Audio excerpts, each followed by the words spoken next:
I'm back. So, where was I? I was at a residential facility and a lot of things caused me to get sent there. I'm not gonna say that it was all my fault. It definitely was not. I don't even know where to start. I don't want to tell the full story and I'm not going to, but basically what had ended up happening, me and my boyfriend, we have been together since September 27th of last year. I found out he was moving to South Carolina. I had been like kind of struggling with the thought of that, so we decided to break up. We took like a break for like a month. During that month, something horrible happened. Horrible, terrible. I was so upset about it. It was nobody's fault. I just like fell into this really bad depression, and then I like start smoking weed again, and you know, I get caught at school because I reek of weed, and next thing I know, I'm in California. I'm 8 hours away from home, getting admitted into a rehabilitation center. And I'm gonna tell you guys more about it because this video would be so boring if that was it, but yeah. And during the time I was there, me and my boyfriend had gotten back together, so I just want to clear that up. We're doing good now. We're doing amazing. Let me start by saying that that's like my biggest fear. Like, going to a place like that was my biggest fear. I begged my parents not to send me there. I did not want to go. I cried so hard the whole time I was there. I'm not gonna lie, like the whole time I was there I was bawling my eyes out. I was so sad. I was so upset about it. There were 3 bedrooms, 2 bathrooms, the laundry room, there was like a med room where we would go to like take our meds, and the craft closet, the TV room, they were all locked. So like the only rooms that were unlocked and available to us at all times were our bedrooms and the bathroom, and even the bathroom and our bedrooms did not have a lock on them. No room had a lock. They all had this like weird thing where like you could only lock it if you had a key, and only the staff had keys to it, of course. There were 6 of us in there, 6 girls, and when I got there, the 5 other people had already been there for like a month. So within like my first 2 weeks of being there, somebody had left, like somebody discharged. The friends that I made at first, they would not stay. They literally, like a week later, like a lot of them left. First, that was hard.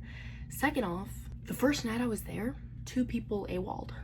What is AWOL if you don't know? They ran away. I knew what was happening. Like, they literally told me, they were like, yeah, we're planning on AWOLing, and I was like, cool, like, just gonna go to my bed and cry because what else is there to do, right? Eventually I got used to it, and then right when I started getting used to it, right when I started putting some pictures up on my wall, they say, hey, you have to move beds. Basically, I had to move beds because the bed that I was at, they could like see from like the living room, and they had the most like supervision over that specific bed. So I had to move because there was another girl that was like on 1-to-1, so she had to be in that bed. So I was so upset. I had to rip my pictures down off the wall. They all ripped, and I had to move over, same room, just different bed. I was pissed. Also, the first week I was there, my roommate had sleep apnea. There's no fucking way they did not. I'm not kidding. Like, that is what I heard. That is what I fell asleep to every single night. It was crazy. And I would like wake up and I would throw pillows at them, and I'd be like, can you shut up?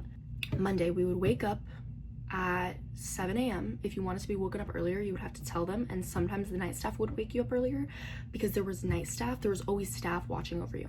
They would check on you every 15 minutes throughout the night. But yeah, just know there was like staff was like alternating, so like it's not like I was like getting comfortable with the same people. Like, I constantly had to see like new faces, and then new staff would show up, and it was just a lot of adjusting that I had to do, like a crazy shit ton. And also, I was quitting nicotine while I was here, or while I was, you know, in the residential. So it was just like so much stuff going on. I'm in a new place. I'm 8 hours away from home. I have nothing that I know and love because when I got there, they searched my whole entire suitcase, took half the things and put them in my contraband. They had to cut the strings out of my pants, out of my hoodies, out of everything, because don't ask me, I don't know. I can't go outside. I can't open the fridge. I can't use a knife. I have to ask for a pair of scissors. I can't have a tampon on me unless I ask for it. Like, I can't keep shit in my room. Not even tampons. No, the hygiene is locked up. Like, there's just so much going on. I can't shower whenever I want. I have to shower during specific times, like during hygiene times, and it's just like, what the fuck? Yeah, shit was crazy. Back to the schedule. 7 a.m. we would wake up. We had an hour for hygiene. 8 p.m. By 8 p.m. we had to be done with breakfast, meds, vitals, and getting ready. They would take your vitals every morning, then they would give you meds, obviously. After that, we would go right into groups. Groups are usually an hour, and it would be like creative expression for an hour, right? We would just do crafts, and then the next group was usually like where a clinician would come in and like they would talk to us about things. So that's when the therapeutic groups started, and then we had 2-3 groups all the way up until lunchtime. We would have lunch, and then after we would go to school for 4 hours. We would go to a different house to do school, and it was just basically a house turned into like a school. It was set up with like computers and desks and everything, and we weren't allowed on like websites or anything like that. We were just mainly allowed on YouTube, and teacher was like kind of iffy about that too. I went during summer and I still had to do schoolwork, and if I didn't do schoolwork I wouldn't level up in the program. So I had to abide by everything they told me to do, or else I wouldn't level up and make it out. And by the way, when you get there you're on level 0. So then after we got back from school, we had another group with a clinician, and then after that's when like most of the clinicians left. Nobody had any more family therapy or one-on-one sessions, and we would start doing like, I don't know, like more creative expression, or like we would have certain groups like yoga, virtual yoga, meditation, creative expression, things like that. Just like, you know, where they would like put on like a virtual yoga thing and just make us do it. Like, you know, there was no clinician-led groups anymore after 4 p.m. 5 or 6 we had dinner, and then more groups, and 9 we got to do hygiene, in bed by 10. Every single day. And then Fridays and Sundays we would go. Fridays we had AT, which was adventure therapy, where we would go and do something like a hike. I have some crazy stories about that one. Other than that, on Sundays we would get to go out. Sometimes they would let us go to the pool maybe on Saturday, or if it was like something special like the 4th of July, which I was in there for the 4th of July. I got to see no fireworks, none.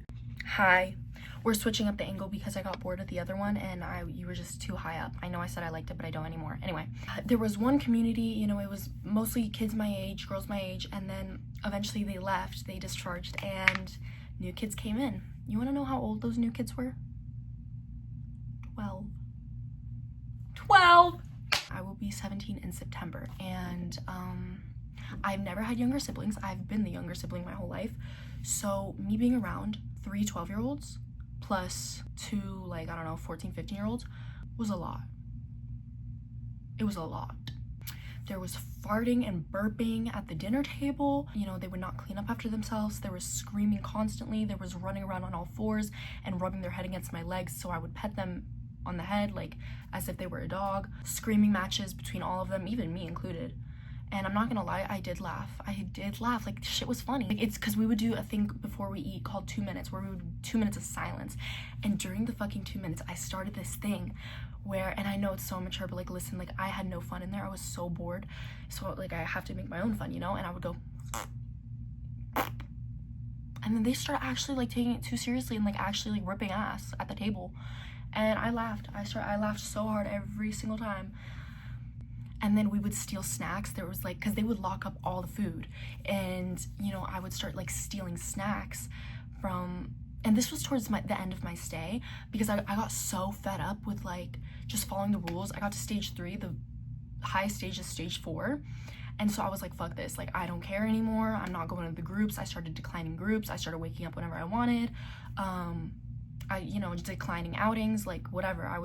My parents also never came to visit me not once. You can only visit your parents when you're on level 2, and once I got to level 2, I was like, hey guys, you can come visit me. They were like, okay, yeah, amazing, perfect. Where you at? Where you at? Because you never came.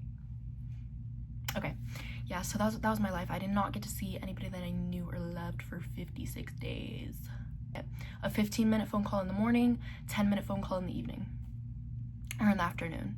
10-minute phone call in the afternoon. I'm not gonna lie, I learned a shit ton. Okay, like distress tolerance, I don't know how to explain what that is. Just like your tolerance for distress, like that shit it's through the roof. It's through the roof. Throw anything at me because I can take it, because I can handle it, because I lived in a house with 5 other people screaming, running around with freaking a million rules. Like now, after I got out, dude, I'm so fucking grateful for everything. I'm so grateful that I could cut my own piece of toast, okay? I'm grateful that I can make my own food. I'm grateful that I could pour my own bowl of cereal, because when I was there, I couldn't even do that until I was at stage 3. But yeah, lots of rules, and now I'm back home and it's not even over. So a step down from residential is PHP. PHP is basically like a 9 to 5. It's basically like residential, it's just you don't sleep there. So I start PHP Thursday. I remember the night that I was leaving, the day that I was leaving, the morning, I was looking up like crazy on YouTube, like residential, like you know, talk about it, like just to see what it's like. Nobody was posting shit about how it's like to be at a residential. And let me just come on here and make a video and talk about it because it's very not talked about, I feel like. If you guys have any questions, any comments, concerns, or whatever the heck, let me know. But if you're going to residential, do not be scared. Do not be scared, because you will probably have like a lot of fucking fun, I'm not gonna lie.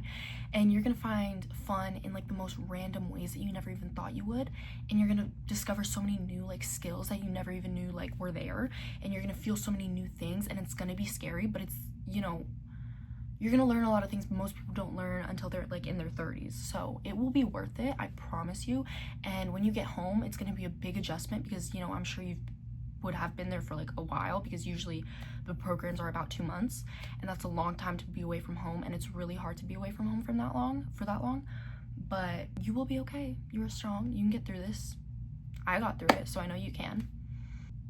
Oh, also, I could not have caffeine the whole entire time I was there, and I just had like a cup of coffee, so I'm like hyped up on caffeine right now. Bye guys, I love you so much.